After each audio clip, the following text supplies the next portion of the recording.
का जो आदेश है वहाँ डीएफओ बैठे हुए हैं, इसलिए ये हम किसान यहाँ पर इतने ठंड में कल से हमारे महिलाएं, हमारे बच्चे, बुजुर्ग इस कड़ाके की ठंड में इस तंबू के नीचे रात गुजारने के लिए मजबूर हुए थे।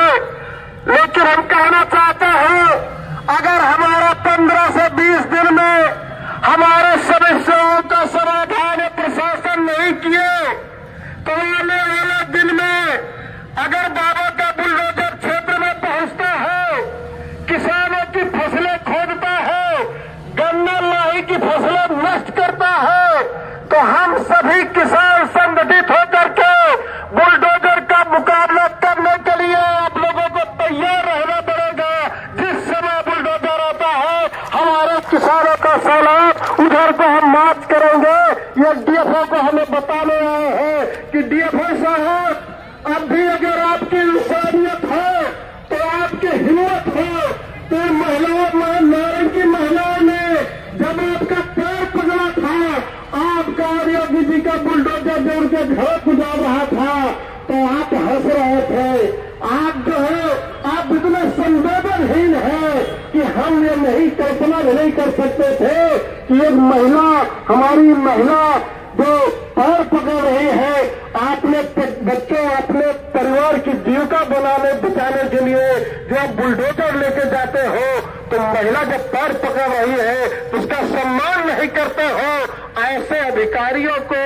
ऐसे डीएफओ को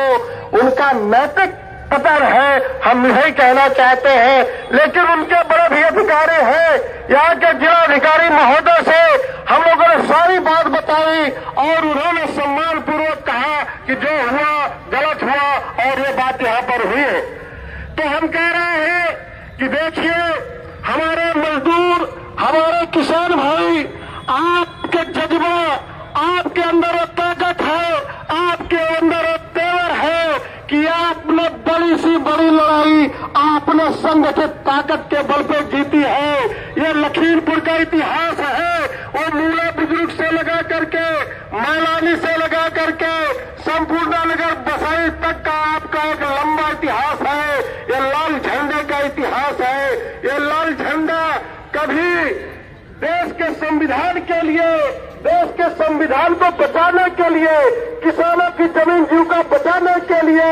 हर एक जुर्म का अगर कोई अत्याचार करता है तो ये किसानों और मजदूरों को संगठित ताकत, ये लाल झंडा हाथ में लेकर के आपने अपनी जमीन बचाई है। आपने इसी प्रशासन को, इसी डीएफओ को 28 तारीख को जिस दिन मूला ग्राम सभा में उन्होंने फोर्स के साथ आपको उजाड़ने के लिए लौ लश्कर के साथ ऐलान कर दिया था कि 26 दिसंबर को हम लोग वहां पहुंच रहे हैं। लेकिन आपकी जो संगठित ताकत है, जो आप लोग इकट्ठे हुए हजारों की तादाद में ऐलान से लगा के सारे अधिकारी आपके बीच में मौजूद थे और कोतवाल साहब कहते हैं कि आपके पास अगर कोई कागज हो दिखा दीजिए। हमने कहा कि महोदय आपका जो डीएफओ है हमें बुलाया जा रहा था तहसील में, हमें चौकी में बुलाया जा रहा था। हमने कहा हमें पुलिस प्रशासन पर भरोसा है, हमें तहसील प्रशासन पर भरोसा है, लेकिन ये डीएफओ पे हमें कोई भरोसा नहीं है, वन विभाग के अधिकारियों कर्मचारियों में कोई भरोसा नहीं है। तो हमें कहना चाहते हैं कि आप लोग अपने अपने आज हम धरने का समाप्त करते हैं, समाप्त करते हुए घोषणा भी करते हैं कि जो वन विभाग है, जो किसानों का, हमारे जो किसान, गरीब किसान जो मजदूरी करते थे, ट्रैक्टर उनका जीविका, उनके परिवार का जीविका चलाने का जरिया था, राजस्व विभाग से गन्ना भर के अभी एसडीएम महोदय से सारी बातें जो बताई कहा गया। उसके बाद हम 20 दिन का समय दिया गया है कि ट्रैक्टर छुड़वाने का स्टेडियम में एसडीएम महोदय ने आश्वासन दिया है कि हम ट्रैक्टर छुड़वाएंगे और जो भी कार्रवाई होगी, जो भी मांगे आपकी है इस ज्ञापन में, हम पुनः उस पर विचार करेंगे। इसलिए हम कहना चाह रहे हैं कि आप घबराने की कोई बात नहीं है। आपको यहाँ गांव में गांव जाना होगा, पूरे निघासन तहसील चाहे हो, चाहे वो सुआ बोझ मैलानी का एरिया हो, चाहे वो पलिया का एरिया हो, आपको अपने अपने घरों से निकलना पड़ेगा, मीटिंगें करनी पड़ेगी, आपको आर पार की लड़ाई लड़ने के लिए तैयार होना पड़ेगा। क्योंकि इस देश में, एक लोकतांत्रिक देश में सबको जिंदा रहने का अधिकार है। सबको,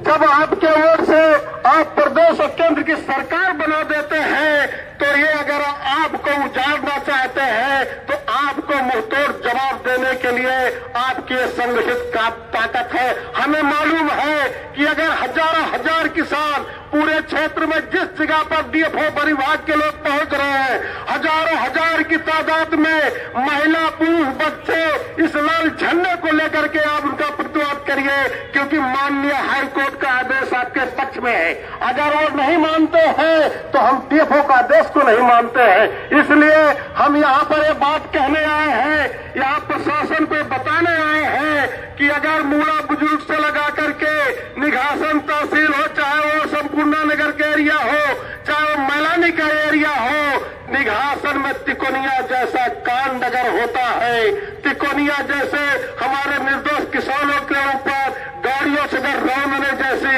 अगर कोई हरकत होती है, बाबा का बुलडोजर आता है, तो अगर कोई भी घटना होती है तो उसकी जिम्मेदारी या प्रशासन की होगी, डीएफओ की होगी। क्योंकि हम तो किसान के बेटे हैं, हम किसान हैं, हम तो हल चलाते हैं, हम फसल पैदा करते हैं, हम अपने परिवार की जीविका के साथ साथ इस देश का पेट भरते हैं। हम किसान कभी गलत, कभी एक संविधान के दायरे में, एक नियम के दायरे में, कानून कायदे के दायरे में, लेकिन इस देश में सबको जिंदा रहने का अधिकार है, लोकतांत्रिक ढंग से अपनी बात को कहने का अधिकार है। इसलिए हम यहाँ प्रशासन को बताने आए थे, अपनी बात कहने आए थे कि अभी वक्त है, डीएफओ महोदय संभल जाइए। आपके बदर घुड़की से आपने एक ट्रैक्टर को सीज किया था, तुम्हारी हिम्मत होती तो तुम अपने एरिया से, जहां पर तुम कहते हो कि बड़ी भाग की जमीन है, हम कहते हैं बड़ी भाग की जमीन नहीं है, वो राजा इमरान दत्त की जमीन थी। उस राजा इमरान दत्त की जमीन पे हमारे पूर्वजों का कब्जा था। बालक जमात ने जब जमींदारी विनाश अधिनियम कानून 1950 में बन गया था, तो 1952 वो लागू हो गया। जमीन पर राजाओं का रियासतें समाप्त हो गई थी और आपने गलती से पीछे के दरवाजे से आकर के साठ गांठ करके 59 में आपने जमीन को सेक्शन 20 में घोष किया था, क्योंकि राजा का कोई अधिकार नहीं था। इसलिए हम कह रहे हैं कि आपको लड़ना पड़ेगा, आपको शांति ढंग से अपनी संगठित ताकत को आगे बढ़ाना पड़ेगा। और मात्र मित्रों, एक ही विकल्प है, इस लाल झंडे को की ताकत के बल पे आपको अपने जितने भी लोग आजादी के पुरुष से बसे हुए हैं, लड़ाई आमने सामने की है, जिनको आपने वोट दिया, जिनको आपने संसद विधायक बनाया, आपके इस दुख भरी जिंदगी में कोई नहीं दिख रहा।